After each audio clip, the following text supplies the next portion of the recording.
You probably know the feeling. A network event where you don't know anyone and would rather hide in a corner than talk with strangers. Kio Stark explains why it is important to talk with strangers and how to do it. Hi Kio, welcome to our studio. Hello, nice to be here. Hi. I saw your TED Talk about talking with strangers. Why is it we are so afraid of talking with strangers? Oh, that's such a great question. And I think it varies from culture to culture, but the broadest answer to that question is we're afraid of talking to strangers because we don't know how to read them. We don't know how to perceive them. We're not sure how to tell if they have good intentions. We're not sure how to tell who they might be. Mm-hmm. So one of the things we tend to do to solve that problem is kind of slot people into categories. Are they, in the US, it would be, are they white? Are they black? Are they brown? Are they male or female? Are they old or young? These kinds of things. And that's a kind of shorthand or shortcut that really stops us from experiencing people as individuals. So I don't recommend it. Okay. In your talk, you also mentioned you did several experiments yourself. And in your opinion, it's very important that we should speak with strangers. Why is that? Sure. I think that there are two reasons, and I go into these in more detail in my book, which is called When Strangers Meet. But the kind of summary is there are two different types of importance. The first one is very personal for our individual selves, which is, if you think about it, nobody would argue with we all need to feel connected. We all need to feel like we belong somewhere. We all want to feel acknowledged by other people as a human. And those are things that are parts of a feeling of intimacy. And the way I like to talk about these interactions that we have in public that are brief is fleeting intimacy. So it just happens for a moment. It's not necessarily about a continued relationship. It's a greeting and an acknowledgement. It makes you feel momentarily connected. And I think that's very powerful. And it's something that enriches us and makes us feel individually good.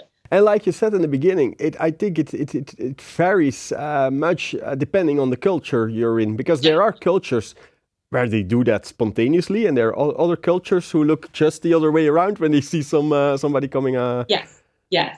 And I did non-scientific anecdotal research about this. I collected stories from everyone I know who had spent time in other parts of the world. And, for example, what you're talking about with the culture where it's just what people do, I would think of that as a culture that has more of a tradition of hospitality. And the secular Middle East is a place where that's very, very expected of people. If you did not greet a stranger, it would be considered rude. So that, that's just one example of a kind of global difference. I was also told, and this is quite anecdotal, but I was told that in Denmark, people are very hesitant to talk to strangers and do try to avoid it. And people told me funny stories about somebody needs to get off the bus, but they're tucked behind other people and they'll just wait till the next stop instead of saying, oh, excuse me, I have to get out. Yes. So again, anecdotal, but emblematic, I think. Yeah, indeed. We are making television for the event industry, and this is kind of a big problem on network events, for example. There are a lot of people, but most of the people stand there looking at their feet, want to hide in a corner. How can we change that?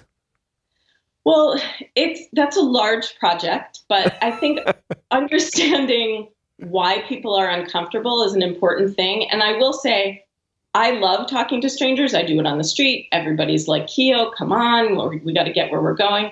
I'm still uncomfortable at conferences.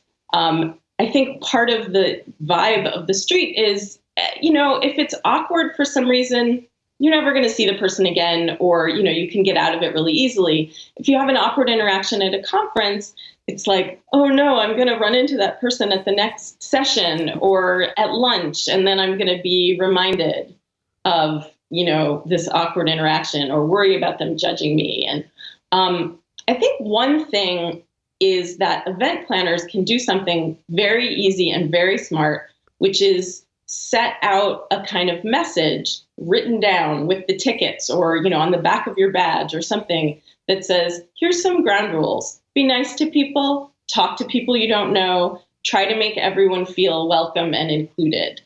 Think of yourself as a host. So whatever the cultural translation of those would be, I find that for me, if I'm at a conference and I feel uncomfortable, the best thing I can do is be welcoming to someone else. So if I see someone who's by themselves, I say, hi, I'm Kio. And, I'm American, so I just stick out my hand and, I also try really hard when I have conversations with people I don't know to ask them questions that give them an opportunity to say something real about themselves. So not the weather, transportation, I might ask them even a political question, which in some parts of the world is, including America, is like, whoa, you don't know what you're going to get from that.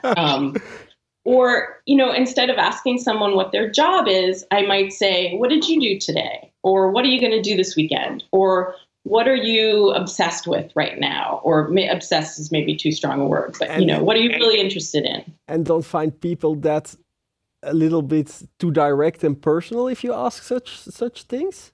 Sometimes. I mean, it depends on what country I'm in. I had a great conversation with some Germans who were at TED, and I said that I had been told in Germany, like, this is really not done. And you're from another country, there's a little more room. And they said, oh, yeah, we talk to strangers, but nobody else in Germany wants to do that. It's very like, what are you trying to find out about me? Let's talk about the traffic. And so you have to give people some space. Yeah, but always talking about the weather is also so. Yeah, that's a small talk, and then you ask, yeah, indeed, how's the weather? Yeah, great, and then everybody starts looking the other way around. Right. For me, I would personally rather take a risk of asking someone a question that they find a little bit too personal. You can tell immediately from their face if they found it too personal, and say, oh,